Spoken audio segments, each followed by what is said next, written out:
Ultimately, we want to provide the seller with a rough idea of how much money they're going to net from that offer. Welcome to the RE Real Estate Podcast, where we discuss buying and selling real estate in black and white. Here are your hosts, Ben Harang and Clint Galliano. Hey, everybody. We're back with another episode of the RE Real Estate Podcast. I'm one of your hosts, Clint C. Galliano, Realtor, and joining me is Ben Harang. Hey, Ben, how you doing? Man, I'm doing terrific. Good afternoon, man. How you doing? I'm doing wonderful. What are we talking about today? Well, I think we're talking about how to handle offers when we receive it on property we have listed for our sellers, uh, and the importance of terms of the offers, and not just what the price being offered is. So I'm gonna let you start, and we'll jump in back and forth, and we'll see how it goes. All right. So when I'm receiving offers on a property, if it's just a single offer and we don't have a whole lot of activity, we handle single offers and multiple offers fairly similar. There's something we do a little differently when we have multiple offers, but mainly we review the offer, figure out all of the terms. So price is one, the type of financing, whether it's cash, specific type of loan, things like that. Any type of financial terms and conditions. So that'll be if the seller is asking for the buyer is asking for any seller paid concessions like closing costs and things like that.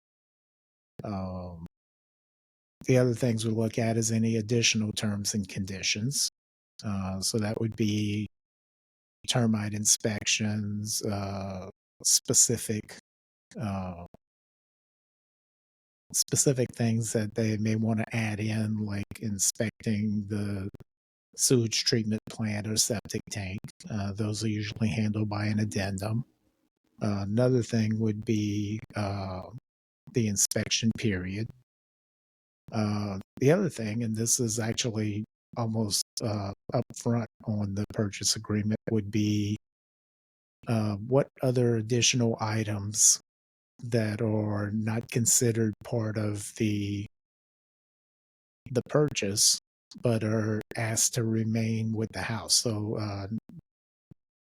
I can't remember the exact term, but basically things like refrigerators, washers, dryers, things that are not fixtures, that aren't attached to the home. Look, see if they're asking for anything like that.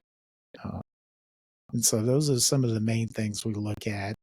Ultimately, we want to make sure or provide the seller with a rough idea of how much money they're going to net from that offer. And it gets really important when you're looking at multiple offers, because you may have an offer for a high price, but then they're asking for a lot more money back, and a lower priced offer may net the seller more money just because of the different terms and conditions. Right. And all of the terms and conditions are important. The people tend to focus on price, but if somebody's selling their house for either to take a new job or to kids go to another school, if they're moving out of town and kids need to start school, the timing of when the offer can close, it may be as important or more important than the sales price if it's close. So I don't get hung up on the price. We certainly respect the price, but whether it's cash or financing, I try to do a little background work before I present an offer, calling the buyer's lender, see what kind of pre-approval process they went through. If it was just a cold call and they put a mirror in front of their face to see if they were breathing, and they said, well, I think I can get you a loan, or if they have copies of the documents they need, or what level of pre-approval did they get? Is it, credit score? Is a credit score at the minimum level for the home product, or is it credit score something we don't have to worry about because it's way above the required credit score? So I go through it and develop a personal opinion about which offer I think has a better chance to close in the event of a multiple offer. And with a single offer, I also try to develop the probability that it's going to close based on my conversation with the buyer's agent, the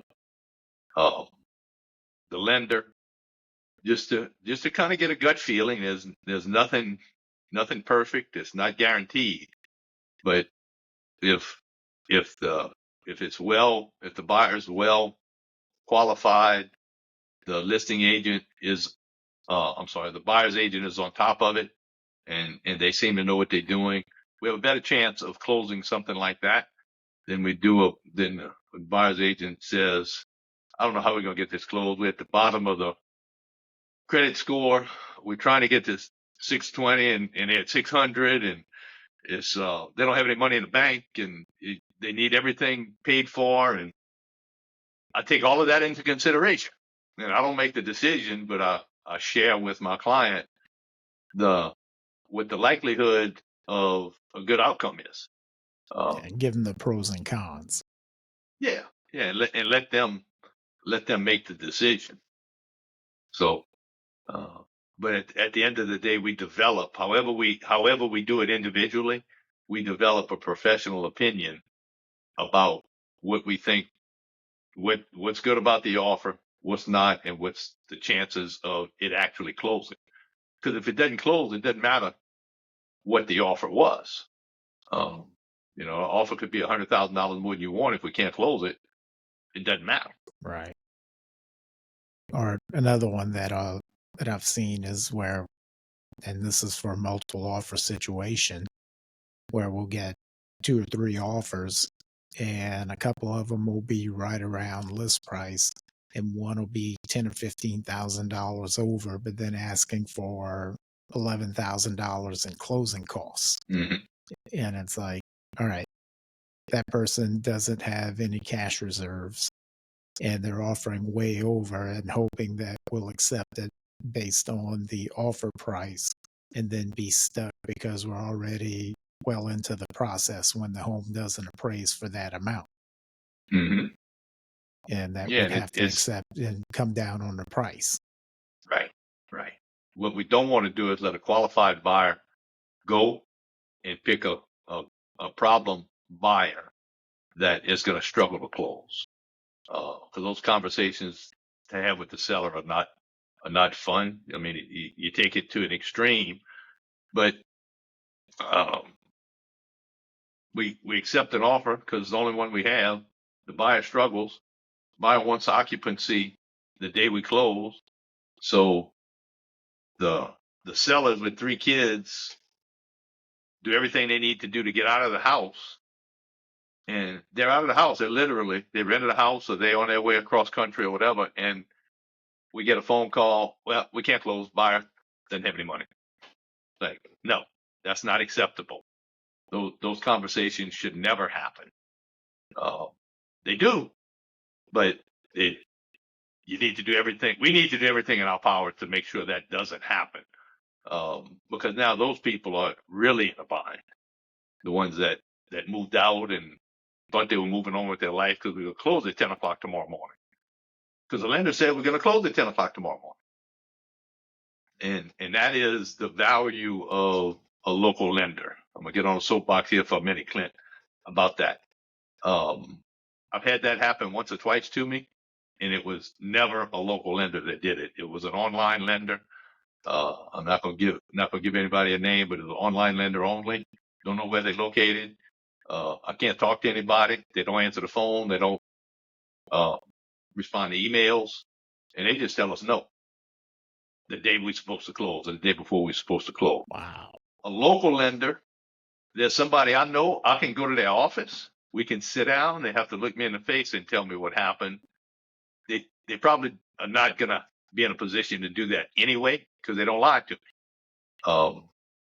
Some people just don't tell the truth, and I find it more with the big online stuff. They take in everything they can, and the ones that they can't close, they don't worry about. They just move on to the next one. But that's people's lives we're dealing with when something like that happens and we don't close. So And the local I lenders take will that personal. if something looks like it's starting to go bad, they'll reach out and say, "Hey, this is going on. Right. How do you want to handle it?" We don't want the sellers to move out yet because we have some issues. Hopefully we can get through it, but let's just kind of put everything on pause for a minute and give us a chance to work it out. And that I'd much rather have that conversation than the conversation with somebody's worldly possessions in a U-Haul truck 50 miles from where they thought they just sold the house, and they have to turn around and unload that truck again. That's just not something I want to do. Yeah. So,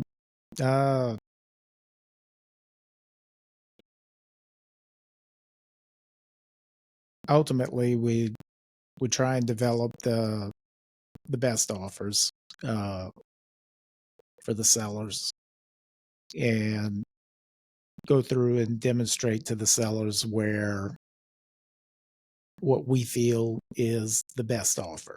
If there's multiple offers, if it's a single offer, then, and it's a crap offer, then, we can say, "Hey, this is a crap offer." I wouldn't advise accepting it. I would advise countering it, saying, you know, depending on whatever terms they offer, we'll come up with a counter that's more acceptable and advantageous for the seller. And we're not looking to screw anybody over or anything, but, we're trying to get what's equitable for the seller based on the property. And ultimately, that's all there is about it. Yeah. So it at the end of the day, the number that's offered as far as the price is concerned is important, but it's not the end all. The closing date to meet a job deadline or a school deadline, the whether or not it's subject to an appraisal, what kind of inspections it's subject to, what kind of lending it's subject to.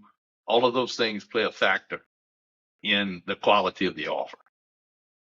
So, and somebody with cash will come in and say, "I'm gonna offer you 15% less than it's listed for, but here's cash, we can close in 2 weeks."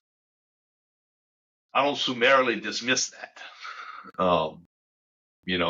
If we know somebody can close, I'm gonna do everything I can to get the price as close to what the seller wants. But at the end of the day, if they're looking at a job deadline, which doesn't come into play as far as what the buyer knows about them, but the seller and I know why they're selling the house.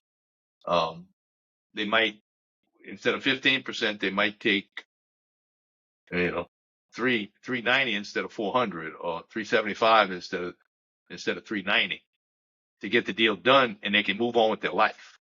Because people are selling the house for a reason. They're not doing it just because they like to move. Because moving is a pain in the neck. Who likes to move? Some people do, apparently, but I sure don't. So, all right. I think we covered that one pretty good, huh, Clint? Yep, I think so. If y'all have any questions, go to rerealestatepodcast.com and look for the Ask a Question link and send us a question. We'll try and answer it on the podcast. on a future podcast. Otherwise, like, comment, share, let your friends know about it. Watch it wherever you want to watch it, or watch it on YouTube or listen to it. You can also watch it on Spotify, or you can listen to it on your favorite podcast app or player or wherever you want. We're pretty much everywhere that podcasts are. And if you know somebody that's wanting to buy or sell their house, send them a link to the podcast. We feel like we have a lot of good information. You have to tolerate the sound of our voice and the way we look to get to it, but I think the information outweighs that. At the end of the day, we're here to help people buy and sell real estate. That's what we do. We think we do it well. If somebody's in that market, give them, send them a link and let them see for themselves and see if they're interested in reaching out. So I believe that's it, Clint. All right, Ben, another one in the can, and we'll do it again soon. All right. Y'all have a good one. Thanks. See you, Ben. See you, Clint. While we may discuss topics such as lending, interest rates, title law, real estate law, and appraisals in addition to real estate sales and transactions, please remember that we are only trained and licensed as real estate salespeople in Louisiana. The information shared on this podcast is for general purposes only and should not be taken as legal or financial advice. We may be agents, but unless we have signed paperwork stating otherwise, we are not your agents.